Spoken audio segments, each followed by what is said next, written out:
जब भरत चित्रकूट से वापस अयोध्या लौट गए तो राम ने लक्ष्मण से कहा, हे सौमित्र, माताएं वापस चली गईं, इसलिए मेरा हृदय उदास तथा उद्विग्न हो गया है। इस स्थान के साथ उन सब की स्मृति जुड़ गई है। मुझे बारंबार उनकी स्मृति सताने लगी है। अतः मेरा विचार है कि अब हम इस स्थान का परित्याग कर दें और अन्यत्र कहीं जाकर निवास करें।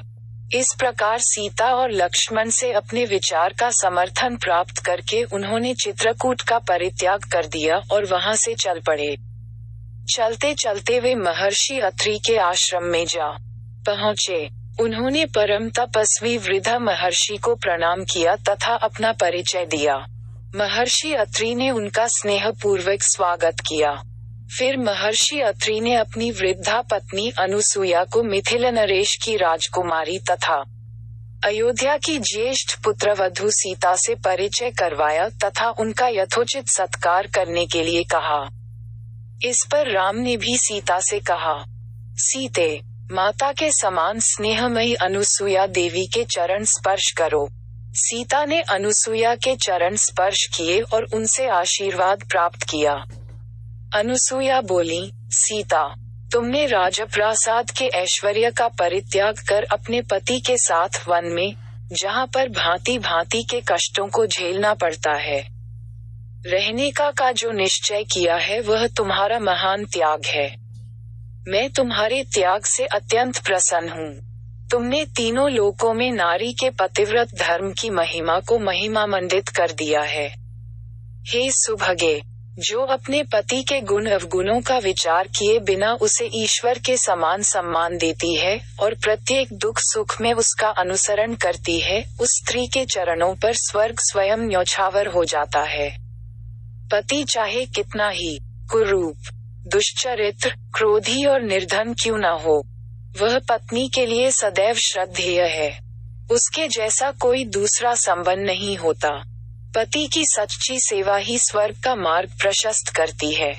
जो स्त्री अपने पति में दुर्गुण देखती है, उस पर अपना वर्चस्व स्थापित करने के लिए उसके साथ नित्य कलह करती है तथा उसकी अवमानना और उसकी आज्ञाओं की अवहेलना करती है, उसे इस लोक में अपयश तो मिलता ही है पर मृत्यु के पश्चात नरक को भी जाती है।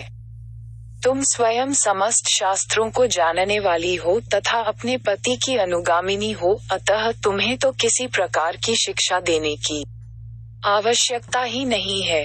तुमने अपने कर्तव्य पालन करके तीनों लोकों में कीर्ति प्राप्त की है। मेरा आशीर्वाद है कि तुम्हारी बुद्धि सदा इसी प्रकार निर्मल बनी रहे। देवी अनुसुईया के इन उपदेशों को सुनकर सीता बोली, हे आर्या, आपके उपदेश मेरे लिए अत्यंत महत्वपूर्ण है। मेरी माता और सास ने भी मुझे यही शिक्षा दी है कि पति स्त्री का गुरु, देवता और सर्वस्व होता है। अब आपके द्वारा दी गई शिक्षा को भी मैंने हृदयंगम कर लिया है।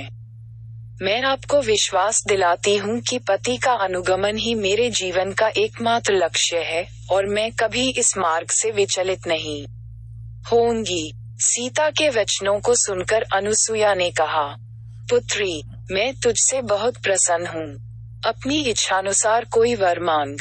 मैं वनवासिनी अवश्य हूँ, किंतु दैवी शक्ति से किसी भी मानव की मनोकामना पूर्ण करने में समर्थ भी हूँ। सीता बोली, माता, मैं पूर्णतया संतुष्ट हूँ। आपने मुझ पर असीम कृपा की है, यही मेरे लिए यथेष्ट है। इस पर प्रसन्न होकर अनुसुईया ने कहा, हे जानकी, तुम सदा सौभाग्यवती रहो। यद्यपि तुमने कुछ भी नहीं मांगा है, तथापि मैं तुम्हें ये दिव्य माला देती हूँ। इस माला के फूल कभी नहीं कुम्हलाएंगे। ये दिव्य वस्त्र भी स्वीकार करो। ये न कभी मैले होंगे और न फटेंगे। ये सुगंधित अंगराग भी मैं तुम्हें देती हूँ, जो कभी फीका नहीं पड़ेगा। अनुसुईया ने तीनों वस्तुएं सीता को देकर उन्हें अपने सम्मुख ही धारण कराया।